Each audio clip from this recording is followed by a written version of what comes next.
Boston Celtics, Milwaukee Bucks this weekend, and we're doing a crossover episode, a full preview of this series right now between the Locked On Celtics and Locked On Bucks podcasts.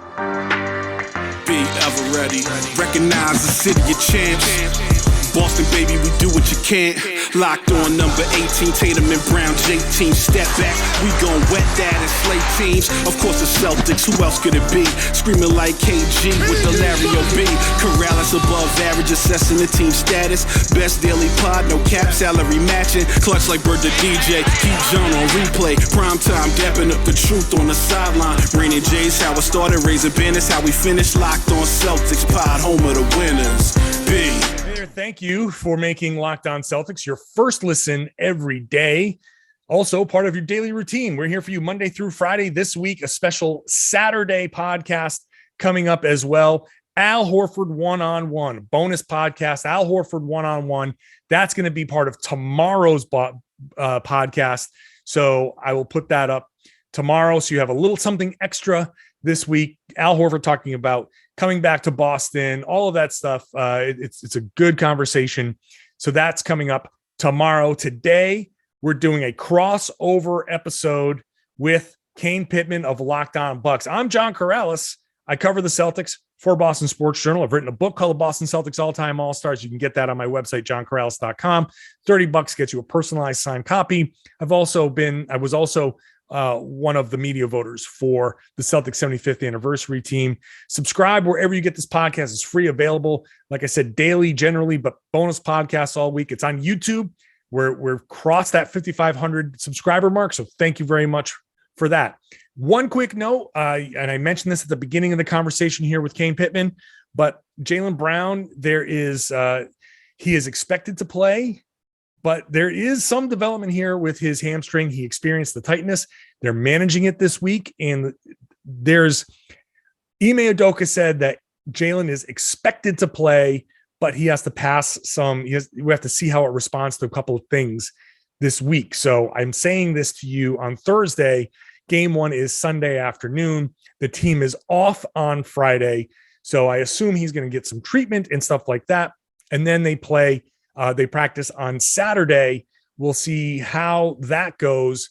And from there, I don't know. We'll see what his availability is going to be. Again, expected to play, should be okay. He was out there. He's moving a little slowly, but he was out there making some moves. And I saw him shooting and not moving at 100% speed, obviously, but still moving in ways that someone with a strained hamstring wouldn't move. So it's just tightness at this point. So we'll see how that goes. In the meantime, we've got a series to preview, and we're going to do it right now with Kane Pitman of Locked On Bucks. All right, Kane Pitman, I've already dispatched of the Locked On Nets guys. You ready? You ready for this?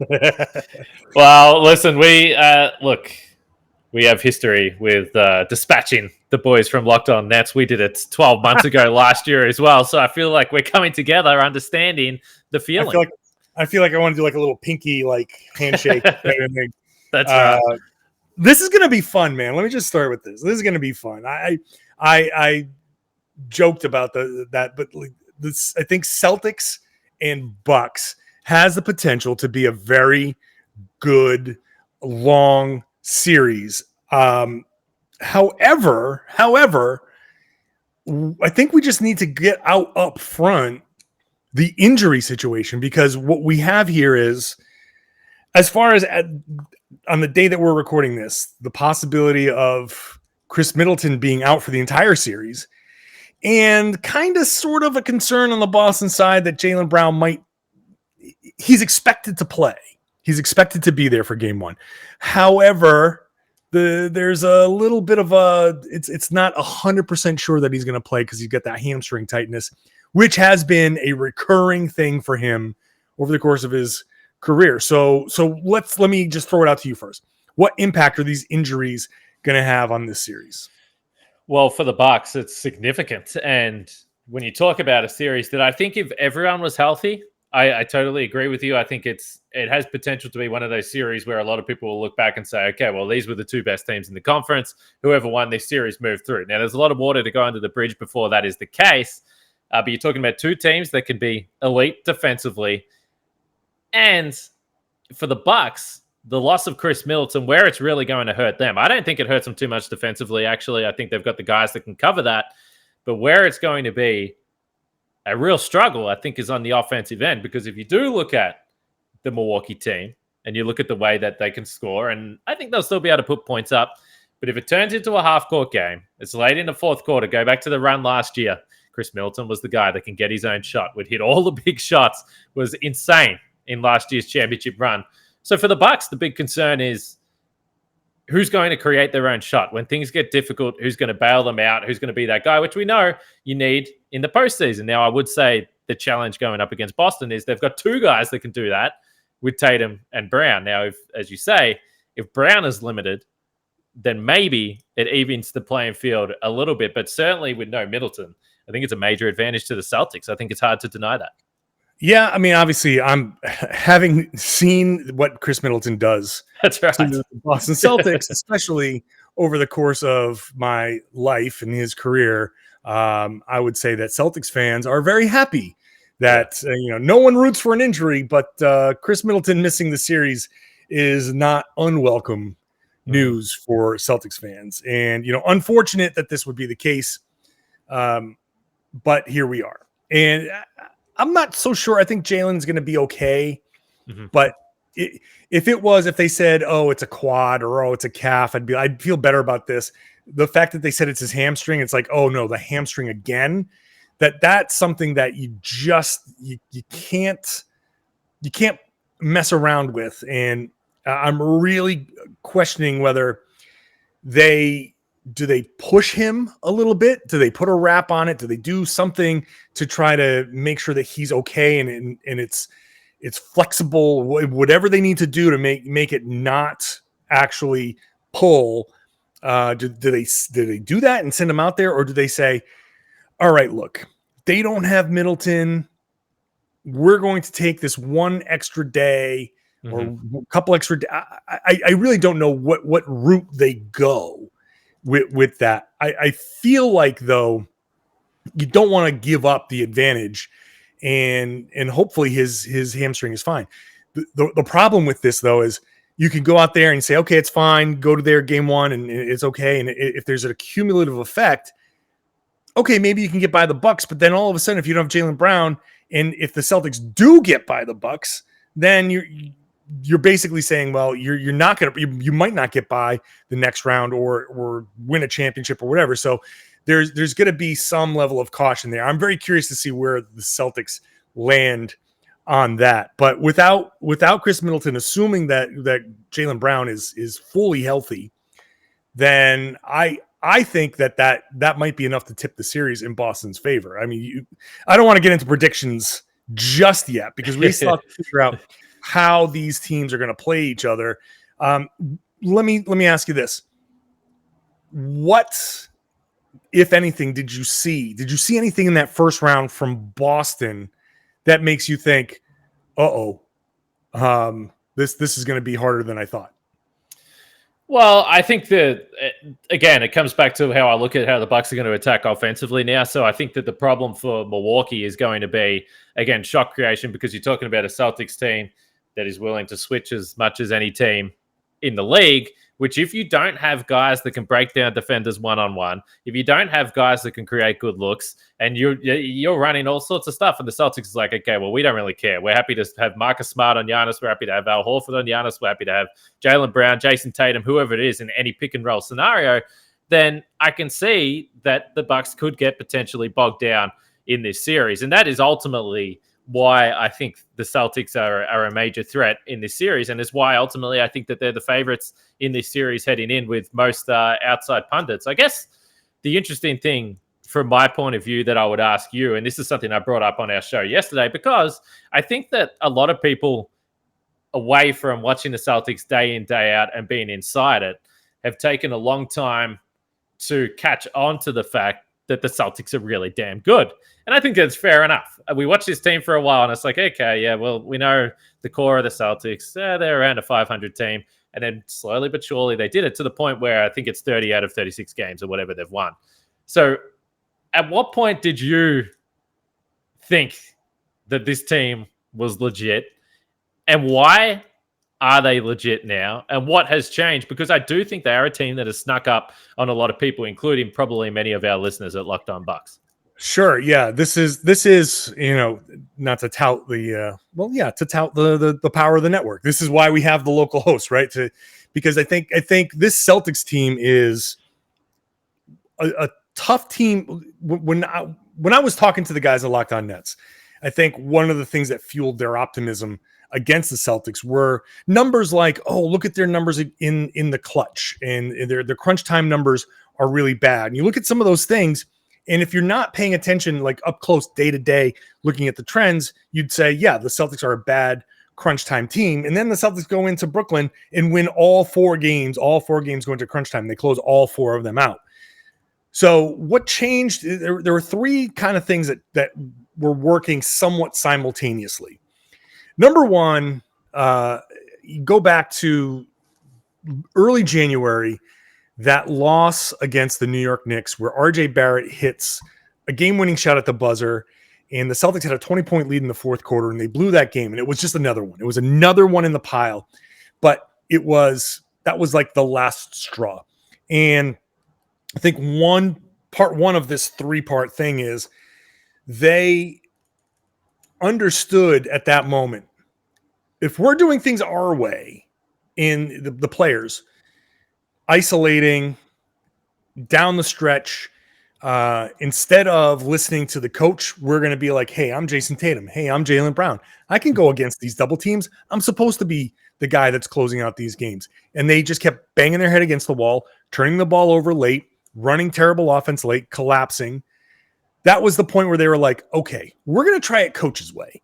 And the ball movement, one of the big things for Tatum is drawing to and setting things up for a teammate. You saw it in the Brooklyn series, drawing to, kicking it out to the corner, Grant Williams hitting big time 3-pointers. That was something that Jayson Tatum wasn't entirely willing to do at the beginning of the season. So step one is they've had enough of the horrible losses that have put them at that point 18-21. And they say, okay, we're going to do it coach's way. So they buy in. Number two, they get healthy. There were nagging injuries, lingering injuries, COVID. They got through all of their COVID cases. They got through all of their injuries. They got healthy. So for the first time all season, everybody was there and everyone was kind of getting ready to assume their normal roles. Most notably, Marcus Smart as the starting point guard, because part three is the minimization and ultimate trade of Dennis Schroeder. And then you add Josh Richardson to that mix. The reason why that was impactful is Schroeder to a big degree, Richardson to a smaller degree were not the ball movers that the Celtics needed. Richardson did a good job for Boston, but was still holding the ball too much, isolating too much, needed to dribble a bunch to get his shot off. Schroeder was just a ball stopper. And he's just, anybody who's seen Dennis Schroeder play more than once knows exactly what I'm talking about.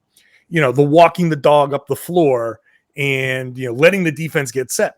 So those guys going out, Derek White coming in, Daniel Tice coming in to, at that point, to a lesser degree, he became more important later on. But now Marcus Smart's your point guard. Derek White's your backup, can play alongside at the two. Now you got ball movers. Now you've got Marcus Smart in the role that he was supposed to be doing, playing that role very, very well. Everybody's bought in. Everybody's healthy. Now they're starting to defend. Now they're starting to run some offense, and that's the beginning. And once they started to see, oh, wow, this works, then Jayson Tatum becomes great. Jaylen Brown becomes really, really good. And Robert Williams just blossoms. Marcus Smart really blossoms in his role. Guys, the role players start to blossom. So all of those things coming together were just this big confluence of events that just made it go, oh, boom. It was just the right mixture of things that got Boston on this path. It's been, as I said, I think it snuck up on a lot of people, and I do think that there is a level of confidence, certainly from what we get from the YouTube comments and Twitter and all the Bucks fans. I think there's a level of confidence even without Khris Middleton that the Bucks are going to win this series. Now, I do think that, again, if you haven't been paying attention to the Celtics, you might be in for a little bit of a shock for, as John points to, the way their offense functions perhaps differently to how we've seen it certainly in the past. We get into more matchups and stuff like that, but I want to talk about our friends at Built Bar, the best tasting protein bar that's ever been made, John, as you know. And as I love them. Well, what's your favorite flavor then? So this is the thing we talk about a lot. So I personally am into the coconut flavors, which seems to be a controversial opinion. No, I like those. It's not my favorite, but I will. Yep. I will. I haven't had one that's necessarily bad. I love the peanut butter ones, which went away and came back recently. So those are awesome. Salted caramel is a real favorite of mine, though. I like the combination of salt and chocolate. That's a real hit for me. Well, the point is, if you don't know what flavor of Built Bar you want to try, you can get a mix box. You can come with 12 different flavors of the bars and the puffs as well. And the good news is that they're healthy for you, which, again, can be a little bit hard to believe. But 130 calories, 4 grams of sugar, 4 net carbs, and 17 grams of protein. So, as you guys know, if you compare that to any standard candy bar, it doesn't compare. This is way more healthy than anything else and tastes even better. So with the deal we've got for you guys, go to Built.com, use the promo code LOCKED15 and get 15% off your order. Use promo code LOCKED15 for 15% off at Built.com. So, all right, let's get a little deeper in here. I look at what the Celtics are going to do defensively on Giannis. And I think without Middleton, it's going to be a problem for you guys because I think the switching defense is going to be something that is problematic. In what one of the X factors that I'm looking at here is Robert Williams, like I was mentioning before, his ability to roam off of people. And what the Celtics have done throughout the course of the season is they've put him on kind of like a non-shooter or a weak shooter out on the perimeter, and he's kind of roamed off of that player. And I'm wondering, like, do they put him on Wesley Matthews? Do they put him on, or do they start him on Brook Lopez or whomever? I don't know how they use him, but I'm tempted to say they put him on Wes and say, all right, let's see if you can find Matthews wide open and he hits the shots, fine. I think if you are tempting somebody like Giannis to throw that pass, the Celtics can find ways to rotate over and challenge that, which would be more ideal, but he can still get those shots. I think you start Jayson Tatum on Giannis, and then whoever you want to set a pick. If Jaylen Brown switches onto him, fine. If Marcus Smart switches onto him, fine. Al Horford, fine. I think I'm fine with anybody that switches onto him so long as they can stay in front of him. And if you can tempt him into a spin move, which he loves to get into that spin move, then you can jump that and maybe force a turnover or two, and now you're off to the races. I think that's the type of defense I expect against Giannis. Now, having laid out Ime Udoka's direct game plan, which he is going to steal from me, what do you think the counter is? That what do you think the Bucks can do if Giannis is walled off? How do you think the Bucks can handle that?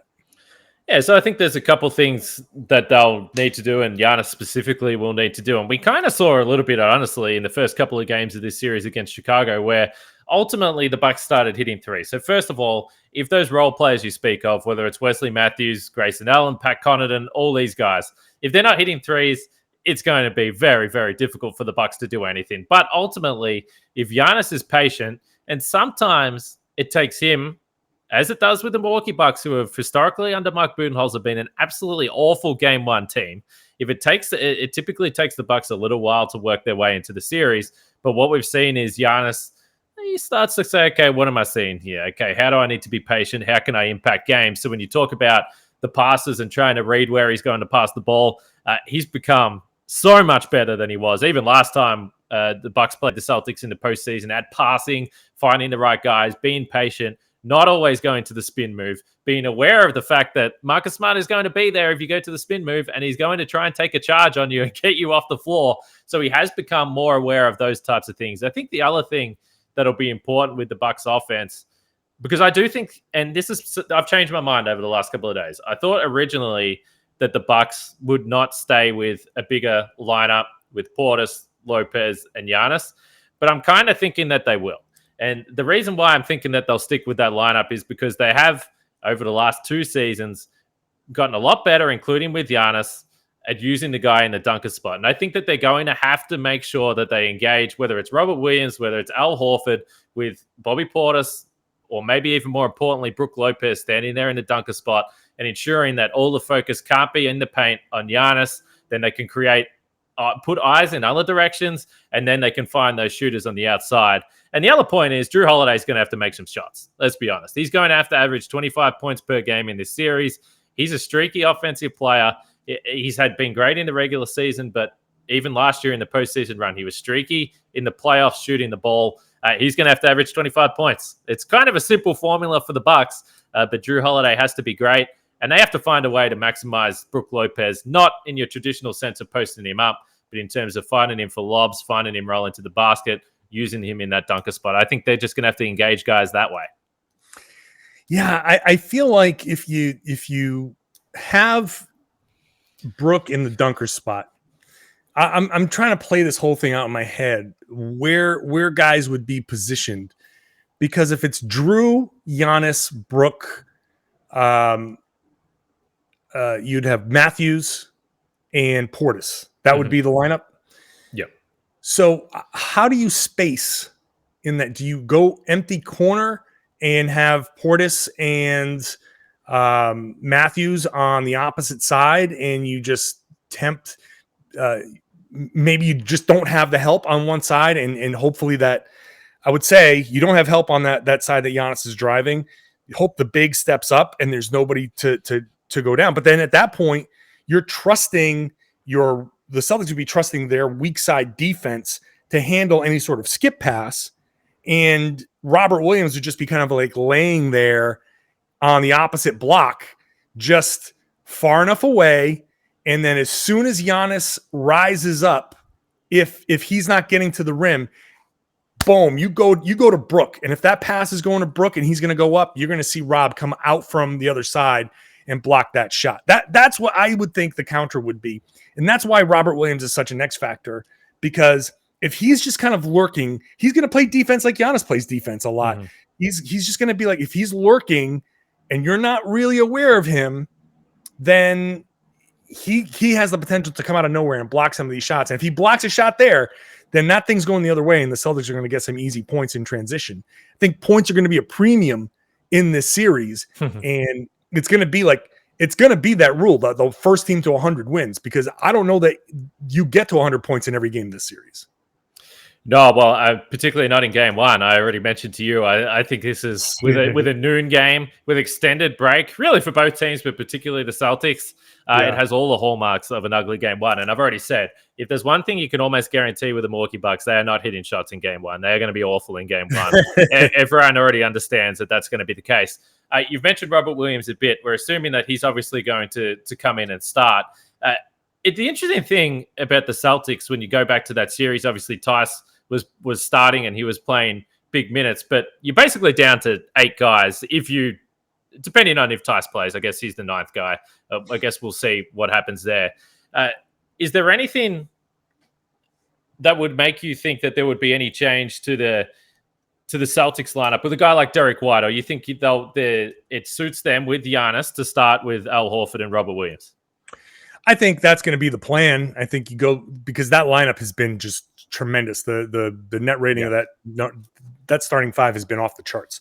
So you just roll with that. You don't mess with it. Even if you go big, then that's fine. I think in that lineup, you could trust Marcus Smart anywhere. So you can have, I would start Horford on Brook. I would start Tatum on Giannis, and then I could put Jaylen on Portis, I assume, Smart on Holiday, and then I'd have Rob on Matthews, just kind of like roaming, like basically a free safety. He's not really on Matthews, he's not playing anybody. So, and I would assume that if they see that configuration, the Bucks would try some sort of counter, and it may be to put Matthews probably at the top of the key. Maybe you bring him, you start running some actions where he's actually initiating things at the top. So you bring Robert Williams away from the rim. We'll see how that goes. But I think starting that configuration with Horford and Robert Williams is the absolute way to go. And even if Milwaukee sniffs out some kind of weird thing with Robert Williams, they'll just put Robert Williams somewhere else and say, fine, if that's how you want to do it, then we'll put Rob on, Portis and dare you that way. Like you can't have Bobby Portis bring the ball up, and we'll just do it that way. So I think the Celtics will adjust however they need to adjust. And offensively, that lineup, you want to switch sides of the ball. Maybe I'll tease my thought on this and get your answer on the other side. I think Robert Williams is the X factor on the other side of the ball. If he's his old self, my biggest fear here is Brook Lopez at the rim defensively. That is my biggest fear defensively. Because I'm aware of Giannis. I know what Giannis can do. He's going to make his crazy defensive plays. And I don't want to say it that I don't fear Giannis. But Giannis to me is a known entity. And you can almost kind of say, okay, just be aware and, look over your shoulder a little bit. He's going to have that crazy defensive impact. He's a potential defensive player of the year for a reason. But that rim protection with Brook Lopez and Giannis kind of like hovering is where you have like real problems. But if you can pull Brook away with an elite lob threat like Robert Williams, that might actually clear the path for Jayson Tatum to get to the rim. All right, let's chew on that, Kane, while I talk about BetOnline and tell you that you might be onto something here. I mean, you are onto something. The Bucks better than anybody. The Bucks clearly, BetOnline understands that they're not a great game one team because the Celtics are favored by 4.5 in game one. And the over-under is 110. So wait, no, that doesn't. The over-under is 218. So I think I would take the under on that one. Me too.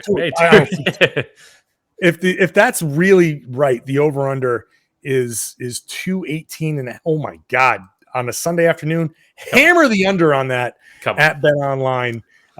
You can go to betonline.net, your number one source for all your betting stats and info, the latest developments, league news, everything with the basketball playoffs, Major League Baseball. But you go to BetOnline, you can find all sorts of things, in-game betting, props, odds, sports wagering information. You can bet on esports, which, go for it if you want to. Head on over to the website today. Use your mobile device, learn about the trends in action. BetOnline is where the game starts. We just ask you to please gamble responsibly. All right, Kane, what do you think? You think Robert Williams rolling down the middle of the lane, could that be enough to neutralize or at least minimize Brook at the rim as a defender? Well, the problem that the Bucks are going to have in this series, which they have not had to worry about at all with the Chicago Bulls, is the fact that the Celtics will shoot threes, which when you go in the pick and roll scenario, obviously it changes the thing. Now, against Chicago, you look at what the Bucks try and do, and that's why you could start Portis and you could start Lopez and you could start Giannis, and you're just like, fellas, hang out at the free throw line. The Chicago Bulls are not going to shoot threes. Go under the screens. DeMar DeRozan isn't going to shoot the three. Well, you're going to be in trouble if you're doing that against Tatum. You're doing that against Brown. So I think you're going to see, or I think the key for the Bucks defensively, and you talk about what Robert Williams can do, and clearly Brook Lopez, if he's at his best when he's playing that drop coverage, they don't want him too far up on the perimeter, but that's where the two guys, Drew Holiday and Wesley Matthews, are going to be key. And maybe some Locked On Celtics listeners will be going, Wesley Matthews, really? Is this the matchup you're going to have for Tatum or Jaylen Brown? And I would not blame anyone for thinking about that because this man wasn't on a roster at the start of the season and the Bucks just picked him up out of nowhere. But he's been pretty spectacular defensively, honestly, and he's got the biggest defensive jobs for the Bucks since he's been there and done a pretty good job, whether it's Steph Curry, whether it's Kevin Durant, whether it's Jimmy Butler. I assume he's going to get one of the players. I'm guessing he's going to start on Jayson Tatum in this series. So to me, the key for the Bucks defensively is defend one-on-one, and it's very, very simple. But unlike the Bulls, the Celtics are going to have Grant Williams in the corner. They're going to have Al Horford, who will stay at the top, and he's still not the most willing shooter, but he will shoot it. Marcus Smart, we know, is going to get up probably 8 threes a game in this series. So to me, the key for the Bucks is trust Drew Holiday, trust Wesley Matthews, and let these guys defend. And then you have got Giannis and you've got Brook Lopez behind them lurking around in the paint. So to me, helping too much has always been a little bit of an issue with the Bucks. They need to trust these two guys. But this is where Middleton wouldn't have got one of those defensive assignments, in my opinion, anyway. I think even if Middleton's in the series, it's Holiday and Wesley Matthews. But you lose depth. And what happens if Drew Holiday gets in foul trouble? Okay, well, now it's Pat Connaughton. What happens if Pat Connaughton gets in foul? And all of a sudden the depth is not there. You lose a big wing, which playing against the Celtics is absolutely critical. So to me, defending one-on-one is the key. The one thing I will say with this series, I'm anticipating, and this is generally what happens in the playoffs anyway, but I'm anticipating this is going to be a super physical series. And I think look, you probably feel the same way about the Celtics because I think they're built similarly, but I've always said this: if the refs are letting stuff go, there will always be Bucks fans that will complain that Giannis isn't getting enough calls. Whatever. To me, if the officials are letting it go and they're letting it physical and letting it be a physical basketball game, it suits the Bucks. They're a tough team. They've got big bodies. You've got Drew Holiday who defends. He doesn't mind getting physical. So I think if the officials are willing to let this game be played and be physical, then it helps the Bucks. I would say I would disagree with that. The Bucks may like it, but the Celtics like it too. And Ime Udoka has said just directly, we go by the mantra of they can't call them all. They can't call all the fouls. So don't be afraid. He's told Derek White, if anything, if there's one player on the Celtics that isn't a physical player right now, and it's Derek White. And Ime's been like, don't be afraid to get a foul. Go in. You can get in there. Just push, find where the line is. And that's where I think the Celtics are really good when it comes to physical basketball. Just push, just find the line and kind of toe it. And you've got 6 fouls. So don't be afraid to just go. You want to get one early? Fine, get one early. Just understand, just find where that line is. And if these two teams want to go out there and put brass knuckles in their shorts and get their surgical 2x4 and just start whacking each other, if the referees say, hey, you know what, we're going to look the other way on this, then you got yourself a table ladders and chairs match for however many games this thing lasts, and let's rock. Because I feel like the Celtics, the Bucks for sure, they're a big tough team. They'll love it. The Celtics will love it. Yeah. I, as an old school basketball lover, a kid who grew up in the 80s, who is no longer a kid anymore, as you can tell on YouTube by my beard, I don't mind that either. I think ultimately, I don't know that it suits either team. I think it just is two teams that would be like, all right, let's rock. And then at the end of the series, one team is going to hope that they can get it done in 5 or 6. And the other series goes 7, so they can get a little extra time in the ice bath, and that's where I think that goes. So I don't know, man. Well, we're like half an hour into this podcast here. How are we feeling? Do we want to get into predictions now? Is there any other X factor here that you think? What's the one thing? Let me ask you this: if the Bucks win the series, how's it going to happen? This is the interesting thing, because if the Bucks win the series, and this is a very simple answer, but you've spoken about all the ways that the Celtics can throw guys at Giannis. But ultimately, we've seen in playoff series before where it hasn't mattered, and he's been able to overcome that, and he's just simply been too good. And I could try and be clever and say that Drew Holiday averaging 25 points a game is a difference maker, or Brook Lopez scoring 20 points a game is a difference maker. But ultimately, without Khris Middleton, Giannis, the Bucks are going to win this series, and if they win this series, it's because Giannis has been absolutely unstoppable and has been the superstar that he is. And there's no point in me even trying to be tricky about it. He's the best player in this series, we believe. If he wins this series without Middleton, I think we're going to look back and say he was pretty special. Here's an X factor that I want to make sure that you and the Locked On Bucks listeners are very much aware of, and how dirty and cheap the Boston Greeks are, of which I am one. Okay, I'm a Greek. The Greek Independence Day parade is on May 1st. Now, Greek Independence Day is March 25th, but they're throwing the parade on May 1st, which is game one, and the parade's at 1:00. They're very clearly, obviously, trying to get Giannis Antetokounmpo distracted by all the Greek food and Greek festivities that are going outside of Boston to throw him off his game. That's how much Boston wants to win this. Wait a second. Wait, that's Sunday at the same time as tip-off? The Greek Independence Day parade, again, Greek Independence Day is March 25th, but the parade is at the exact same time as tip-off on Sunday. So I didn't think. So I'm gonna counter that. I don't think that they're trying to distract Giannis, because nothing can distract Giannis. This man is like a robot. But I tell you why this is going to be effective. This is going to be effective because it may take away some of the Greek fans that would come into the Garden. Which, by the way, I've been there for playoff basketball. That place is an absolute madhouse. I'm fully aware. Absolutely insanity. But if you could get some Greek fans in there, at least maybe the Bucks would have some support. So they're trying to keep the Greek fans out. So that's what this is. That's exactly what they're doing. Maybe my credential won't work when I get into the building. No Greeks allowed on Sunday. If the Celtics win this series, I think a couple of things are happening. It's kind of on the same lines as what I said in the Nets series. And this just might be if the Celtics win a championship, this is how it's going to go.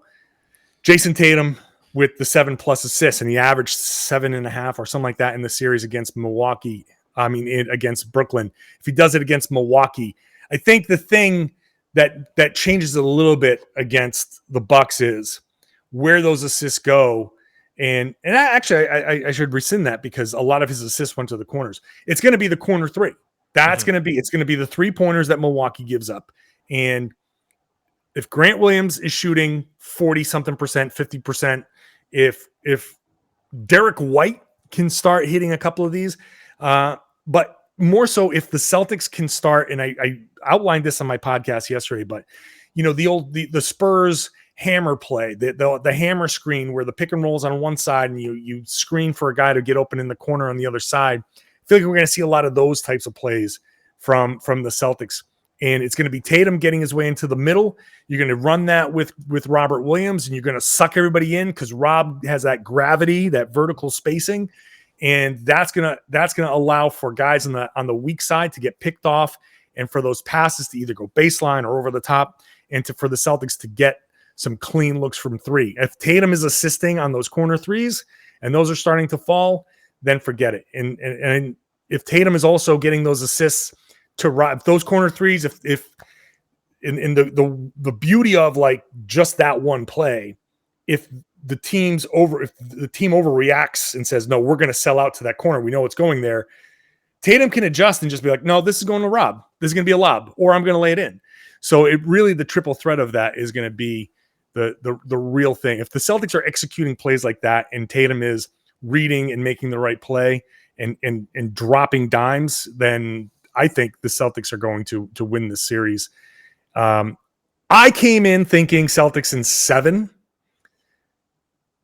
I'm going to say Celtics in 6 by factoring in Khris Middleton's injury, but also giving the proper respect to the champions. I think the Celtics defense, the way they played against Brooklyn, the way they shut down Durant and Kyrie, that defense was amazing. And I don't expect them to shut down Giannis, but I expect them to be able to slow him down to some degree to take him from Greek god to like, somewhat superhuman, but not that level. I expect them to frustrate him a little bit. And like you said earlier, without Middleton to create. I struggle to see how that secondary scoring is going to. I don't know where that secondary scoring is coming from with Milwaukee. So my prediction is going to be Celtics in 6. So we should also say third series in 5 years between these two teams. So there's a lot of familiar faces. Joe Prunty, regular season, yeah, that's right. Joe Prunty sadly no longer with the Bucks coaching staff. Fantastic series back in 2018. Lots of great memories there, particularly of Tyler Zeller starting at center. But so the series means something. And I understand why the Celtics are favorites. And I think we've gone through this pretty evenly. And we understand where the strengths and weaknesses lie with both of these teams. But I'm not going against Giannis. There's no possible way I can publicly say that I'm going against Giannis. But if the Bucks are going to win this, let me say this. If the Bucks win this series, I think it's probably going the journey. So I'm going to have to say the defending champions in 7 games. Now, let me just throw a couple more points in here that just popped into my head.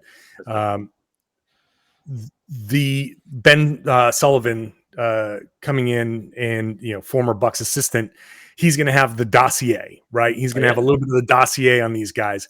And we've seen what Ime Udoka can do with a little bit of inside information.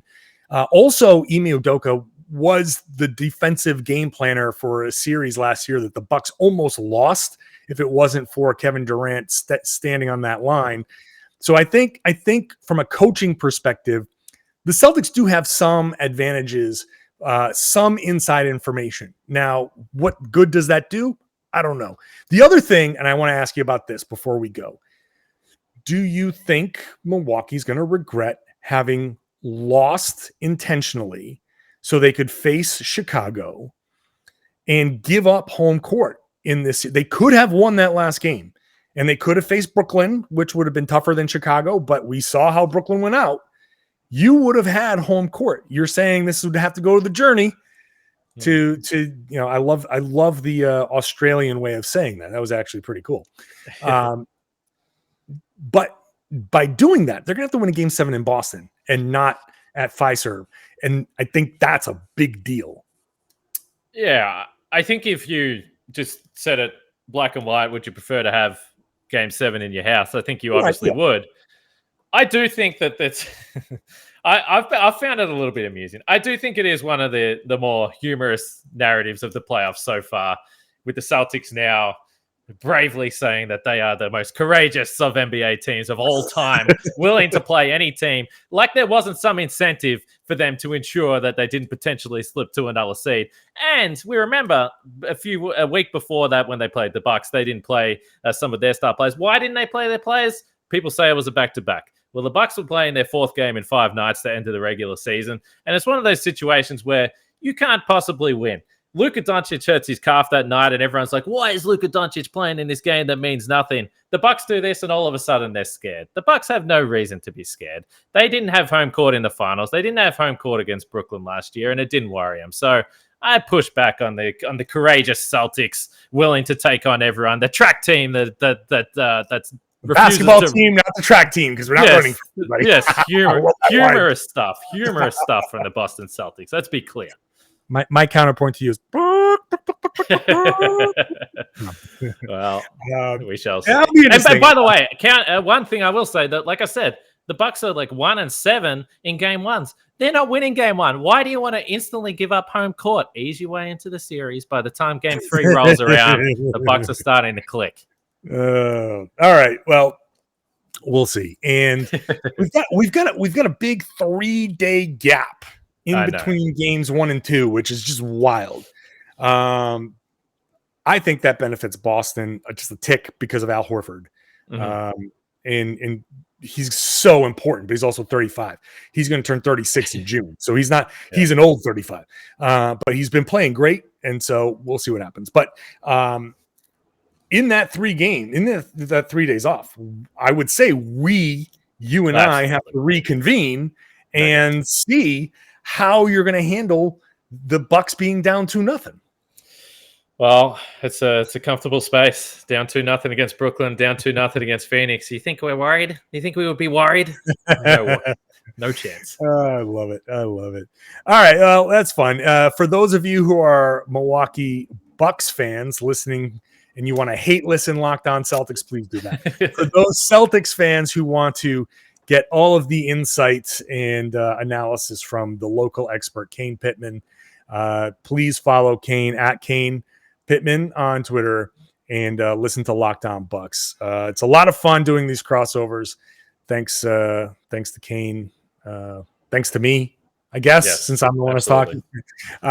Subscribe to each of our podcasts. Make sure that you've got both of them on your first listen, second listen, to get each perspective. It's very valuable because we only watch things from our perspective. So no matter which fan of you are, you want to see how the other side sees the same thing because we're watching the games a little bit differently. This way you get the whole picture and then you can decide for yourself. So thank you for subscribing.